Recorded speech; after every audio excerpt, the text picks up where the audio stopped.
Uttarandhra politics అంటేనే దూకుడుకు care of address. Straightforward మాటలు, సెటైరికల్ డైలాగ్స్లో లీడర్లు హోరెత్తిస్తారు. అలాంటి కోవకు చెందినవారే ఏపీ స్పీకర్ అయ్యన్న.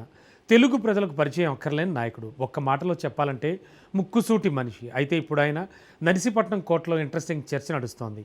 వచ్చే ఎన్నికల్లో అయ్యన్న పాత్రుడు పోటీ చేయకపోతే నెక్స్ట్ ఎవరు అంటూ చర్చిస్తున్నారు లోకల్స్ అంతా కూడా. ఇప్పటికే పెద్ద కొడుకు విజయ్ ఢిల్లీకి వెళ్ళిపోయారు. దీంతో అందరి దృష్టి చిన్న కొడుకుపై పడింది. నర్సీపట్నం సీట్ను భర్తీ చేసే అయ్యన్న వారసుడు ఆయనేనా? అయ్యన్న కుమారుడిపై ప్రజల్లో ఎలాంటి టాక్ నడుస్తోంది? గ్రౌండ్ రియాలిటీ అర్థమవ్వాలంటే మరికొన్ని రోజుల సమయం తప్పదా? రేపటి రోజు నర్సీపట్నంలో నడిపించే నాయకుడు ఎవరు?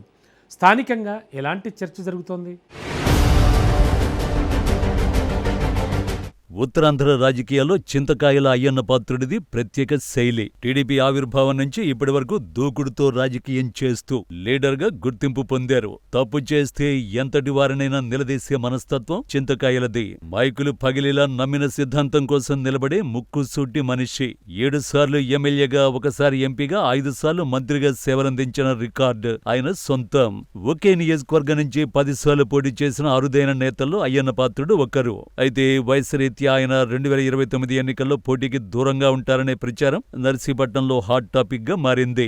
జగన్మోహన్ రెడ్డి ప్రభుత్వ హయాంలో అయ్యన్న పాత్రుడి కుటుంబం ఎదుర్కొన్న రాజకీయ ఒత్తిళ్లు, కేసులు అన్ని ఇన్ని కావు. అయినా సరే టీడీపీని ముందుండి నడిపిస్తూ తండ్రికి తగ్గ తనయుడిగా నిలబడ్డారు పెద్ద కుమారుడు చింతకాయల విజయ్. స్థానికంగా ప్రజలకు అందుబాటులో ఉంటూ సమస్యలు తీర్చడంలో కీ రోల్ ప్లే చేశారు. దీంతో వచ్చే ఎన్నికల్లో ఆయనే నర్సీపట్నం బరిలో ఉంటారని ఎల్లో క్యాడర్ భావించింది. కానీ అధినేత చంద్రబాబు ఊహించని విధంగా విజయ్కు రాజ్యసభ పదవిని కట్టబెట్టారు. పార్టీని నమ్ముకున్న వారికి గుర్తింపు దక్కిందని అభిమానులు సంబరపడుతున్న నర్సీపట్నం నియోజకవర్గంలో కొత్త తలనొప్పి మొదలైంది.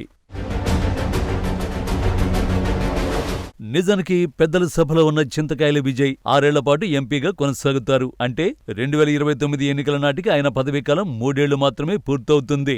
ఇంకో 3 ఏళ్ల సమయం ఎంపీగానే ఉంటారు. దీంతో రాజ్యసభకు రాజీనామా చేసి విజయ్ నర్సీపట్నం అసెంబ్లీ బరిలో దిగుతారా లేదా ఆ పదవిలోనే ఉంటారా అనేది సస్పెన్స్. పోనీ విజయ్ కాకుండా వేరే లీడర్కి టికెట్ ఇస్తే అయ్యన్న ఫ్యామిలీని కాదని స్థానికులు వేరే ఎవరిని ఆదరించే పరిస్థితి కనిపించడం లేదు అంటున్నారు అభిమానులు.